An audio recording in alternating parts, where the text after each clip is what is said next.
नमो शिवाय। ओम नमो शिवाय। ओम नमो शिवाय। ओम नमो शिवाय। ओम नमो शिवाय। हे भक्तजन, आज मैं आपको शिव पुराण के प्रथम खंड के 18वें अध्याय का महात्म्य सुनाता हूँ। गुण निधि की विश्वा के यहाँ उत्पत्ति। ब्रह्मा जी ने कहा, हे नारद, शिवगणों के ऐसे वचन सुनकर यमदूत लज्जित होकर यम के पास गए तथा उन्हें सब हाल विस्तार पूर्वक कह सुनाया। यम को भी यह सुनकर आश्चर्य हुआ।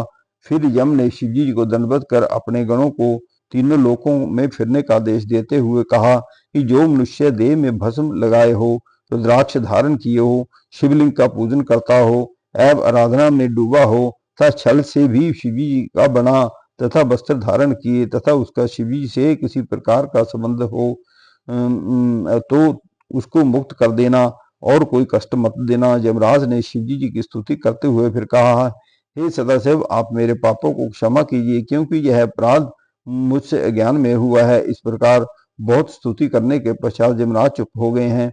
ब्रह्मा जी बोले हैं, नारद, गुण निधि यम गणों से मुक्त पाकर विमान पर अरूढ़ हो शिवलोक को चला गया और बहुत समय तक स्वर्ग में अनेक प्रकार के सुख भोग कर वह कलिंग देश का राजा हुआ।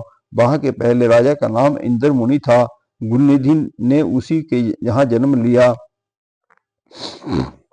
गंधर्व के नाम से प्रसिद्ध हुआ। वह शिवजी जी का अन्य भक्त था। इंद्र मुनि अपने पुत्र में राजा के समस्त लक्षण देखकर अपना संपूर्ण राज्य उसको सौंप रानी सहित वन में जाकर शिवजी जी की कठिन तपस्या करके शिवलोक को प्राप्त हुआ। गंधर्व को पूर्व जन्म का स्मरण था, इसलिए वह समस्त शिवालयों में दीप दान करने लगा। उसने प्रत्येक मंडलेश्वर को आदेश दिया कि जितने भी शिवालय हैं वहां दीपक जलाए जाएं और जो इस आज्ञा को उल्लंघन करे उसका सिर धड़ से लग कर दिया जाए। गांव के स्वामी इस भय से दीप दान करने लगे हैं। वह सभी भी बड़े हर्ष के साथ कार्य को करता रहा। उसने अपनी नीति द्वारा जनता को प्रसन्न रखा। वह जीवन भर शिवजी जी के दीपदान से अचेत न रहा। जब उसकी मृत्यु हुई तब उस पुण्य से शिवलोक को प्राप्त हुआ। उसने शिवलोक में अनेक प्रकार के नंद एवं सुख भोगे, शिव चरणों का ध्यान धरता रहा। इसके पश्चात उसने मृत्यु लोक में जन्म लिया। ब्रह्मा जी कहते हैं, हे नारद, अब मैं तुम्हें अपने लड़के पुलस्त्य का पुत्र हाल सुनाता हूँ। मेरे पुत्र पुलस्त्य के विश्वा नाम का एक पुत्र था। विश्वा के 3 स्त्रियां थी। वे तीनों ही विष्णु और शिव की भक्त थी। विश्वा की सबसे छोटी पत्नी से विभीषण नाम का पुत्र उत्पन्न हुआ। विभीषण विष्णु का ऐसा भक्त हुआ कि वह इस अथाह संसार सागर से पार हो गया। विश्वा की मंझली पत्नी से 2 पुत्र रावण तथा कुंभकर्ण तुम्हारे शाप के फलस्वरूप उत्पन्न हुए। वे दोनों ही शिव के भक्त बनकर अनेक प्रकार के संसारी भोग विलासों में लिप्त हो गए। उनमें से रावण ने शिवजी की कठिन तपस्या कर उससे वरदान प्राप्त किया।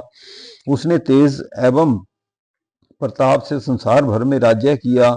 विष्णु भगवान ने उसका नाश करने के लिए स्वयं द्विभुज मानव अवतार लिया था, जिनका नाम राम हुआ, परंतु वे रावण का नाश न कर सके। तब उन्होंने शिवजी जी की आराधना कर अपने कठिन तप से उनको प्रसन्न किया। शिव के अवतार अर्थात श्री हनुमान जी साथ लेकर बानरों की सहायता से रावण वध किया, उसके वंश को ही मिटा डाला। विश्वा की सबसे बड़ी पत्नी का नाम पटतेला था।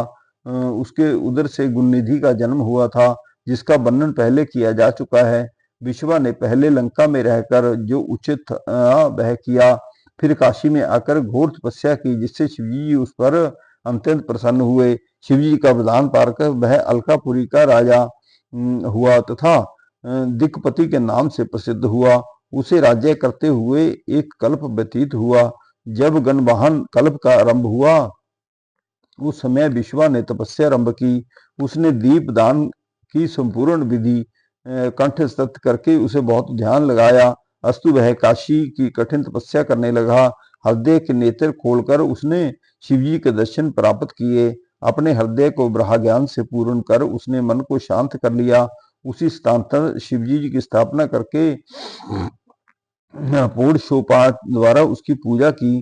पूजा करते विश्वा के शरीर का रक्त एवं मांस सूख गया, केवल चर्म ही हड्डियां ही शेष रह गई हैं।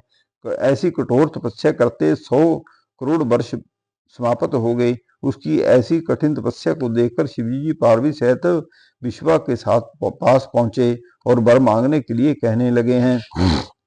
हे भक्तजन, मैंने आपको 18वें अध्याय का महात्म्य सुनाया, आपने यह सारी कथा सुनी, आप आगे भी सुनाइए। जो भी यह भक्तजन आगे भी सुनाएगा, जितना फल मुझे सुनाने में मिलेगा उतना फल आपको भी आगे इसका फल उससे कहीं गुना मिलेगा।